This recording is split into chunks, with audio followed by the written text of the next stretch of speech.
Olá, pessoal! Eu sou a Berenice Danck e estou hoje aqui no Danck Entrevista para comentar com vocês o uso de derivativos para fins de hedge pela Marfrig e pela JBS. Essa análise eu fiz com base nas demonstrações financeiras do terceiro trimestre de 2020. E a leitura atenta, principalmente das notas explicativas, nos conta mais sobre quais são os fatores de risco a que essas companhias estão sujeitas e como elas gerenciam esses riscos. Se elas usam derivativos, não usam, e também tem uma parte muito interessante que nos permite ver como esses fatores de risco afetam o resultado das empresas. E então vamos descobrir um pouco mais. Gente, eu vou compartilhar aqui com vocês um material que eu preparei para a gente poder entender melhor esse assunto, visualizar cada detalhe que eu pude extrair, então, dessa leitura das demonstrações financeiras e das notas explicativas de Marfrig e JBS do terceiro TRI de 2020. Bom, começando então pela Marfrig. Essa aqui é uma foto resumida de como está a receita da companhia do ponto de vista das moedas. Então, perceba que a gente tem aqui uma empresa que é, na sua essência, dolarizada, né? Boa parte das receitas são de exportação. E isso faz claro com que essas receitas se beneficiem de movimentos de alta da taxa de câmbio. Além disso, gente, temos que lembrar que estamos olhando uma companhia que tem nas suas receitas um componente, um fator de risco, que é o preço do boi gordo, que vem subindo de maneira muito importante. E esse resultado, ele foi favorecido não só pelo câmbio, mas também pela alta do preço desta commodity. Quando a gente olha a dívida, a gente percebe que a dívida também é dolarizada. É uma dívida basicamente de longo prazo. E do ponto de vista da contabilidade, do resultado da empresa, todo esse endividamento já está contabilizado. Então, embora do ponto de vista do caixa, esses valores eles não sejam todos pagos neste ano, neste exercício, né? Eles serão pagos durante vários anos à frente, eles já estão lá presentes na contabilidade. E eu destaco isso porque do ponto de vista do resultado e do lucro da empresa, em movimentos de alta de câmbio, esse endividamento dolarizado passa a custar mais reais. Então, toda vez que a gente olha a evolução do endividamento de uma companhia que tem, assim, uma dívida dolarizada, a gente tem que lembrar que, às vezes, essa evolução, por exemplo, um crescimento da dívida, pode ter a ver com o movimento do câmbio, e não necessariamente com o aumento da dívida quando pensado em moeda estrangeira. E isso aconteceu com a Marfrig, tá? A companhia conseguiu, do ponto de vista operacional, colher resultados muito positivos, aumentou as suas receitas, o seu EBITDA, conseguiu reduzir custos também, e do ponto de vista do seu endividamento, em dólar ela conseguiu inclusive diminuí-lo, e o custo desta dívida também ficou menor. Então, quando a gente olha esse gráfico falando sobre o custo médio da dívida, a gente percebe que a companhia consegue captar recurso mais barato, mas em reais, né, a contabilidade mostrada com a moeda reais, ela sofre dos efeitos de variação cambial. E é sobre esse aspecto que eu quero explorar um pouco mais aqui o resultado. Então, é interessante que nesse quadro a gente percebe a evolução da dívida líquida. O que é isso? É a soma da dívida e do caixa. Como a Marfrig possui bastante caixa e boa parte desse caixa está aplicado em dólar, esse caixa também se favoreceu do aumento da taxa de câmbio, aumentando em reais, não só porque de fato a companhia gerou caixa, mas também porque teve essa receita financeira em reais. Então, a dívida líquida da empresa se mantém praticamente igual, independentemente desses efeitos de câmbio. Quando a gente olha para esse quadro que a empresa colocou no seu release, a gente percebe que há sim um efeito de variação cambial, mas quando somamos todos os efeitos, praticamente não há mudanças no nível de dívida líquida da empresa. Abrindo um pouco mais o endividamento e indo agora para a nota explicativa de endividamento, a gente percebe que a dívida de longo prazo aumenta do ponto de vista do seu volume em reais, porque aqui a gente está olhando uma contabilidade em reais. Então, em reais, quando você compara o número de 2019 com o de 2020, você percebe que há sim um aumento. Mas, em função de todo o benefício do câmbio e do preço do boi gordo sobre as receitas que a empresa possui, do ponto de vista líquido, a companhia trouxe resultados muito positivos. Bem, aqui eu fiz um destaque, então, dessa evolução da questão financeira, do resultado financeiro, e, inclusive, trouxe um pedacinho, um recorte aqui de uma nota explicativa que está no ITR, página 16, sobre essa questão de variação cambial. Chama atenção que companhias como Marfrig, JBS e muitas outras que são exportadoras e têm muita dívida em dólar, elas costumam sempre, em algum momento das suas demonstrações, dizer que possuem muitos hedges naturais, né? Porque elas pagam e recebem em dólar e isso faz, então, uma proteção natural do ponto de vista do risco de variação cambial. Bem, o que vale a pena a gente observar aqui é que, muitas vezes, há um descasamento de prazo. Por quê? Porque, por exemplo, a dívida de longo prazo e a gente tem receitas que são formadas em prazos mais curtos. Né? E esses prazos mais curtos, então, fazem com que a gente não tenha receitas na mesma velocidade em que a gente tem o endividamento. Então, a questão desse descasamento temporal é importante quando a gente pensa em práticas de hedge. Algumas companhias decidem não se focar tanto na questão do prazo e se focar mais na questão de volumes e pensar apenas na sua exposição cambial líquida. E é interessante porque quando a gente olha para as demonstrações financeiras, estes valores da exposição cambial líquida também podem ser checados. Deixa eu mostrar aqui para vocês então. Voltando para a nossa apresentação, vejam aqui que a Marfrig, ela nos mostra como é que está a sua exposição cambial, como é que está cada um dos itens, então, sujeitos à variação da taxa de câmbio, do preço do boi gordo e também das taxas de juros.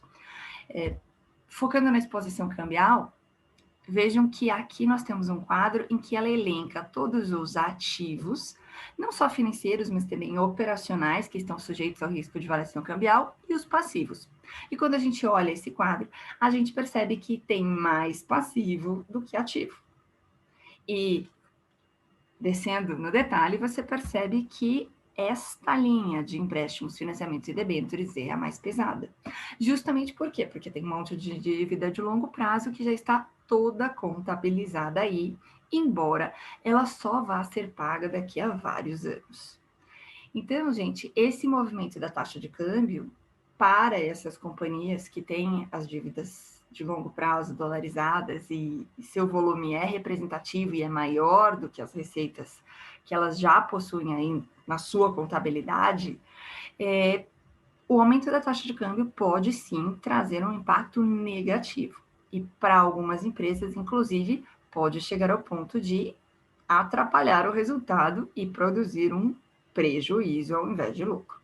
Isso não aconteceu com a Marfrig e também não aconteceu com a JBS neste terceiro trimestre de 2020. Mas, em alguns casos mais extremos, empresas com maior endividamento, isso pode acontecer. Bem, como resolver esse problema, né? Quer dizer, como é que a gente trabalha essa situação e pensa políticas e práticas de hedge que possam mitigar esse efeito na contabilidade? Bem, uma das maneiras é não trabalhar com tanto endividamento dolarizado, fazer uma mescla desse endividamento.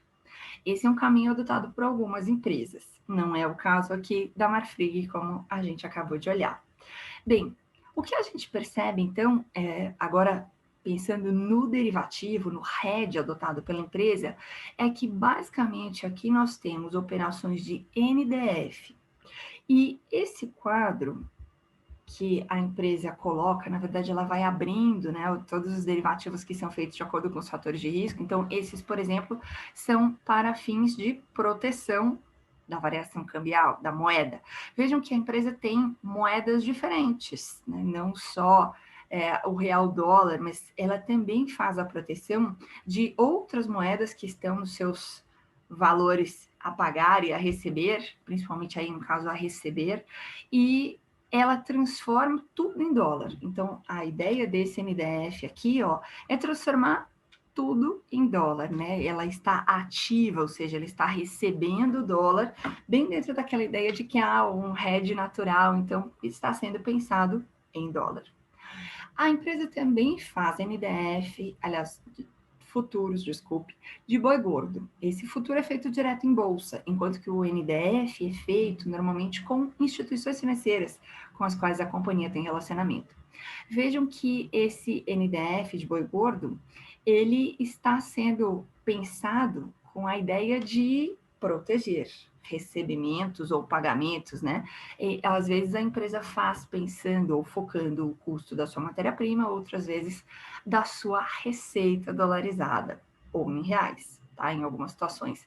Vejam que aqui tem uma mescla, né? Tem boi gordo que a empresa fecha aqui na B3 e está em reais, então já fixa essa receita em reais, e há operações de boi gordo que são feitas na CME, que é uma bolsa internacional, e aí o contrato é negociado em dólar, e portanto aqui ela está mitigando só o fator de risco boi gordo, ainda falta, claro, a questão do câmbio, se ela eventualmente desejar travar essa receita em reais. Bem, o que me chama a atenção no caso de Marfrig é que o volume dessas operações de derivativos é bastante baixo, é pequeno, bem pequeno, perto do montante de exposição que a companhia possui. Então, quando a gente mapeia, né, os volumes envolvidos aqui nos pagamentos, nos recebimentos, em tudo que está exposto a essa variação cambial e também ao preço da commodity, e compara esses volumes com os notionals, que são os volumes de derivativos, tem bem pouca operação de derivativos sendo fechada pela Marfrig.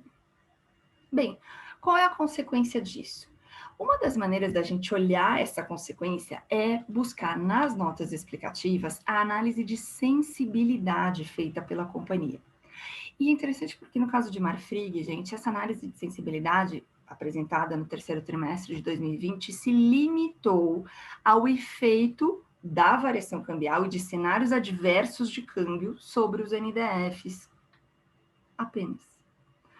A prática normal da maior parte das empresas listadas é mostrar esse efeito não só sobre o derivativo, mas também sobre todos os outros fluxos de caixa expostos a cada fator de risco.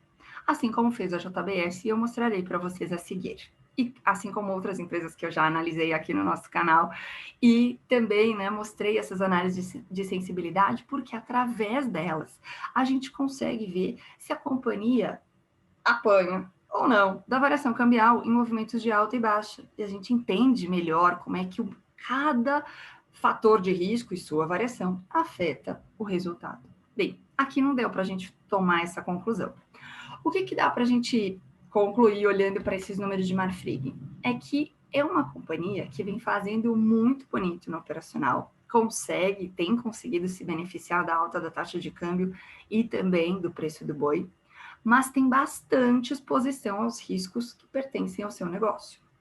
Então, é uma companhia essencialmente dolarizada e que, portanto, se você decidir investir nela, é preciso que você esteja ciente disso. Você está investindo em uma companhia cujo resultado vai variar com a variação do câmbio, certo? Isso pode ser parte da política de hedge, da decisão que a companhia toma para fazer a sua gestão de risco, mas aos acionistas e aos investidores é importante que fique claro essa exposição bastante grande que existe no resultado de Marfrig e em todos os seus números e o que pode vir aí pela frente. Bem, então, fazendo uma comparação, aí agora falando um pouco de JBS, quando a gente olha, por exemplo, o endividamento da JBS, essa tabela aqui é parte da nota explicativa sobre o endividamento, você pode ver que aqui há sim algumas dívidas em reais. Mas quando nós analisamos os volumes dessas dívidas em reais, que são as que eu marquei aqui com amarelo, nós percebemos que é um volume bastante pequeno. Ou seja, também é uma dívida eminentemente dolarizada. Aqui a empresa dividiu e escreveu moeda estrangeira e moeda nacional, mas na verdade eu acredito que ela queria dizer circulante e não circulante, porque as moedas aqui estão misturadas e a tendência de companhias como a JBS é que tenham, de maneira geral, o seu endividamento no longo prazo. Olhando aqui o tipo de financiamento tomado, né, tradicionalmente são linhas de longo prazo, né, como CRA, como notas emitidas no exterior, e linhas, então, que tem parte delas expostas à variação do real dólar e parte expostas a outras moedas, como o euro e o dólar australiano. Bom, gente, o que nós podemos perceber, então, é que sim, é uma companhia que tem um endividamento dolarizado importante, claro que também tem exportações e tem aquela mesma lógica do hedge natural. E agora, indo então diretamente para a análise da exposição cambial, exposição líquida que a gente chama, né? Quer dizer, juntando tudo que tem disposição a câmbio, como é que fica a situação da JBS? Então vejam que aqui a empresa traz um quadro, primeiro mostrando os itens operacionais, depois os financeiros, e inclusive trazendo a linha de derivativos. E aí, gente, olha só aqui o destaque que eu fiz para vocês. Percebe que o volume de derivativos aqui é relevante. Tá? Isso significa que ela zerou totalmente a sua exposição cambial, que ela não tem nenhuma pontinha de exposição à variação cambial, não só real dólar, mas de outras moedas também que estão aqui listadas. Não, gente, ela continua tendo exposição, inclusive do ponto de vista líquido, ou seja, somando ativos e passivos, valores a pagar, valores a receber, percebam que o líquido disso é negativo, ou seja, a companhia deve mais do que tem a receber, o que, de novo, é efeito em grande parte dessas dívidas de longo prazo, né? Vejam aqui que nós também temos valores importantes aqui na linha de empréstimos e financiamentos, quase 14 bi. Então, o que tem de diferente, né? Puxando aí alguns pontos de comparação entre Marfrig e JBS. Primeiro, o volume de derivativos aqui em JBS é mais significativo. E aí eu fui investigar quais são esses derivativos e trouxe um destaque para vocês entenderem aqui um pouco dessa posição. Então, o que a gente vê é que a empresa tem boa parte desses derivativos, né? Notional é o volume, a quantidade que a empresa tem, eles são NDFs, quer dizer, são aquelas operações em que a empresa trava o dólar futuro diretamente com uma instituição financeira, sem ajustes diários, gente, só um ajuste no vencimento, que para a empresa não financeira faz todo sentido. E nesse NDF a empresa está comprada. O que significa isso? Que ela recebe a alta da taxa de câmbio. E justamente porque ela está comprada, que aqui na hora em que ela consolidou a sua exposição cambial, estes 3 bilhões e meio reduzem a exposição devedora ou a pagar que ela tem aqui de quase 11 bilhões. Tá? Então, essa posição comprada, ela mitiga o efeito de uma alta da taxa de câmbio sobre esse endividamento, que, embora haja um hedge natural do ponto de vista de caixa, do ponto de vista de resultado, ainda não há, porque o endividamento já está todo aí e as exportações, né, essas receitas dolarizadas virão ao longo dos anos, ainda não estão aparecendo na contabilidade. E para mitigar, então, o efeito da variação cambial, o JBS adota essa prática de contratar os NDFs de dólar, comprando eles com esse objetivo de receber a alta da taxa de câmbio. E, inclusive, pessoal, olhando a análise de sensibilidade, a gente evidencia que em movimentos de alta da taxa de câmbio, nós temos, então, posições que são valores positivos, ou seja, serão ajustes a receber se houver uma alta da taxa de câmbio. Então, perceba que aqui são cenários bem extremos, né, de câmbio a 7, a 8,5, e nesses cenários a dívida, né, os itens financeiros, claro, sofrem, porque sofrem deste aumento da variação cambial, mas uma parte disso, pelo menos, fica defendido pelo derivativo, que é justamente a lógica do hedge, a lógica da gente proteger a companhia, o seu resultado e ou o seu caixa de uma variação adversa, de uma situação que pode trazer uma margem, um lucro, um resultado pior do que o esperado. Então, gente, espero que vocês tenham gostado aqui do nosso encontro para discutir essas duas empresas. Ainda agora no mês de novembro de 2020, eu comentarei outras empresas, receberei pelo menos um CFO aí no nosso canal e Bem, agora a gente tem tido um pouco mais de dificuldade de chamar os CFOs, fazer essas lives por uma resolução recente da CVM, mas eu terei a alegria de receber se tudo der certo ainda esse mês, e eu conto para vocês assim que tiver tudo confirmado e o fato relevante estiver publicado. Então, não Oba! percam, sigam por aqui acompanhando Dunk Entrevista. E se gostaram desse vídeo, deixa o seu like, compartilha, comenta, ficou dúvida, pergunta, para quem não teve a oportunidade de estar aqui conosco fazendo suas perguntas, né, ao longo dessa gravação, fica à vontade para mandar a pergunta no chat e se inscreve no canal, porque toda hora eu ponho alguma novidade por aqui, né, principalmente nessas épocas de divulgação de resultado, mas eu procuro sempre trazer novidades sobre esse uso de derivativos e as práticas de gestão de riscos financeiros das companhias brasileiras. Então, muito Eu sou um obrigada. seguidor adepto. Fiquem bem. Muito obrigada. Tchau, tchau. Tchau, tchau.